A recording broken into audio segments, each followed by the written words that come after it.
நிதியில், கல்வியில், ஆட்சி நிர்வாகத்தில் என எல்லா முனைகளிலும் கூட்டாட்சியை தாக்குகிறீர்கள்.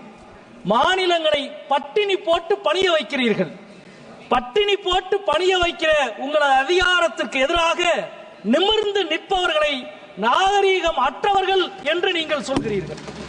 நீங்கள் பயன்படுத்திய வார்த்தையை நீங்களே திரும்பி பெறுகிறீர்கள் என்றால் எவ்வளவு நாகரீகமற்ற ஒரு வார்த்தையை நீங்கள் பயன்படுத்தினீர்கள் என்பதை இப்பொழுதாவது நீங்கள் உணர்கிறீர்களா என்று நாங்கள் கேட்கிறோம். அதே போல நீங்கள் திரும்பி பெற்ற வார்த்தைக்கு பின்பும் தமிழ்நாட்டில் இருக்கிற ஒரு ஒன்றிய அமைச்சர் உங்களது பேச்சை ஆதரிக்கிறார் என்றால் இதுதான் நாகரீகமா என்று நாங்கள் கேட்க நினைக்கிறோம்.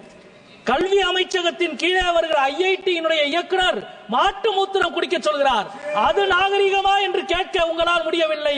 கல்விக்கு காசு கொடுங்கள் என்று கேட்டால் எங்களை பார்த்து நாகரீகமாக என்று நீங்கள் எங்களை கேட்கிறீர்கள்.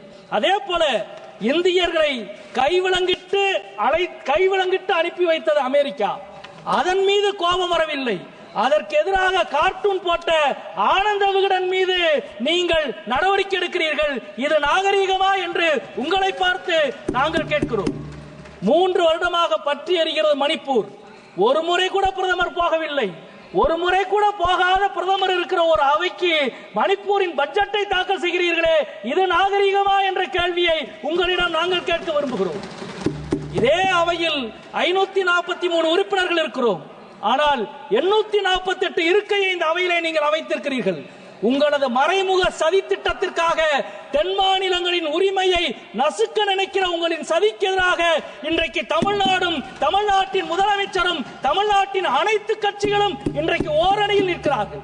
தென் மாநிலங்களுக்கு நீங்கள் இழைக்கிற வஞ்சகத்துக்கு எதிராக இந்தியாவின் கூட்டாட்சியை காப்பதற்கு நாங்கள் உறுதி பூண்டிருக்கிறோம். அதே போல இதே அவையில் நீங்கள் தாக்கல் செய்திருக்கிற இந்த நிதிநிலை அறிக்கையில் சிறு குறு தொழில்களுக்கு மிக அதிகமான வட்டி, ஆனால் கார்ப்பரேட்டுகளுக்கு மிக அதிகமான வரி விலக்கு. உங்களது வரி கொள்கையை ஒரு வரியில் விளக்குவதற்கு இது ஒன்றே போதும் என்று நினைக்கின்றேன்.